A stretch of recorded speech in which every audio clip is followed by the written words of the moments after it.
ایک مومن دوسرے مومن کے لیے عمارت کی طرح ہے۔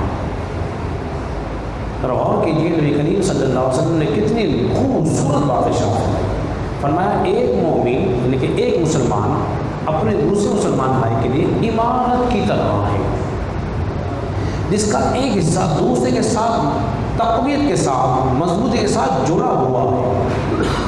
پھر آپ علیہ السلام نے اس کی مثال پیش فرمائی، یوں انگلیاں داخل کی دوسرے میں، فرمایا اس طرح جڑے ہوئے ہیں۔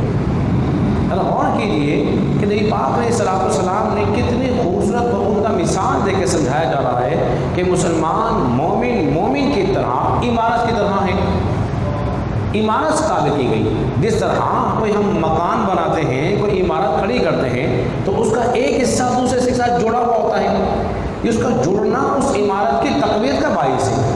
اب وہ جوڑ آپس میں نہ ملائیں تو وہ عمارت قائم رہے گی؟ بولیے نہیں رہے گی۔ تو مسلمانوں کے ساتھ اتحاد کا درس دیا جا رہا ہے کہ تم ایسے جڑے رہو، ایسے گٹھ جوڑ تمہارا ہونا چاہیے، تمہیں اختلافات نہ ہو، تمہیں نفرتی نہ ہو، تمہیں محبت کا درس ہو، اور تم ایسے جڑے رہو جیسے عمارت جڑ جاتی ہے کہ مسلمان بھائی کے ساتھ ایسا تعلق بنا کے رکھے کہ نمازیں بھی ہوں، زکوٰۃ بھی ہو، حج بھی اس کے پاس ہو، اس کے نامہ اعمال میں بڑی بڑی نیکیاں تو ہو، لیکن ساتھ ساتھ اپنے مسلمان بھائی کے ساتھ اچھا تعلق رکھنا بھی اس کے لیے اس تعلق کو مضبوط بناتا ہے۔ فرمایا گیا کہ تم نیکی اور بھلائی کے معاملے میں ایک دوسرے کے مددگار ہو جاؤ۔ اب یہ جو حدیث ہمیں اس بات کی تو اشارہ کر رہی ہے کہ مسلمان بھائی کو چاہیے اپنے مسلمان بھائی کے ساتھ تعاون کرے، اس کی مدد کرتا رہے، اس کے ساتھ حسن سلوک سے پیش آتا رہے، تو پھر اس کا ہوگا کیا کہ اس کا تعلق اپنے بھائی کے ساتھ مضبوط ہو جائے گا،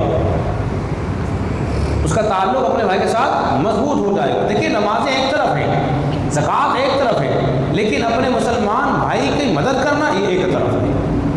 اس کو عمارت سے تعبیر کیا گیا ہے۔ اور بڑی پیاری حدیث بات نے فرمایا کہ اللہ تبارک و تعالیٰ اپنے بندے کی اس وقت تک مدد فرماتا رہتا ہے، اس وقت تک جب تک بندہ مومن اپنے بھائی کی مدد کر رہا ہوتا ہے۔ وہ اپنے بھائی کی مدد کر رہا ہوتا ہے، اللہ بھی اس کی مدد کر رہا ہوتا ہے۔ تو کتنا پیارا درس ہمیں مل رہا ہے کہ ہم نے کیا کرنا ہے، اپنے بھائی کی مدد کرنا ہے۔ اگر تکلیف پہ دیکھو، اس کی تکلیف دور کرنے کی کوشش کرو، اس کے ساتھ تعاون کرنے کی کوشش کرو، اس کے ساتھ ہمدردی کرو، اس سے تعلق مضبوط کرنے کی کوشش کرو۔ پھر دیکھو جب تم اس کے ساتھ ہمدردی کرو گے، محبت کا تعلق اس کے ساتھ کرو گے تو رشتہ مضبوط ہوگا، وہ پھر آپ کی قدر کرے گا۔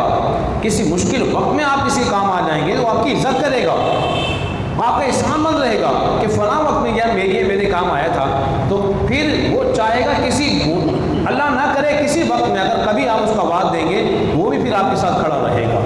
اسی لیے کہا گیا ہے کہ مومن جو ہے عمارت کی طرح ہے۔ عمارت کی مضبوطی اسی وقت ممکن ہے کہ جب وہ ایک دوسرے ساتھ ملے رہے، جڑے رہے۔ تو یہ درس ہمیں مل رہا ہے کہ ہم بھی اپنے بھائیوں کے ساتھ مکمل طور پہ جڑے رہیں، ان کے ساتھ تعاون کرتے رہیں، تو پھر دیکھیے انشاءاللہ تعالیٰ ہمارا تعلق کیسا مضبوط ہوگا، اللہ کی رحمتیں برکتیں ہم پر کیسے نازل ہوں گی۔ اللہ رب العزت کی بارگاہ میں دعا ہے اللہ تبارک و تعالیٰ ہم سب کو سمجھنے اور عمل پیرا ہونے کی توفیق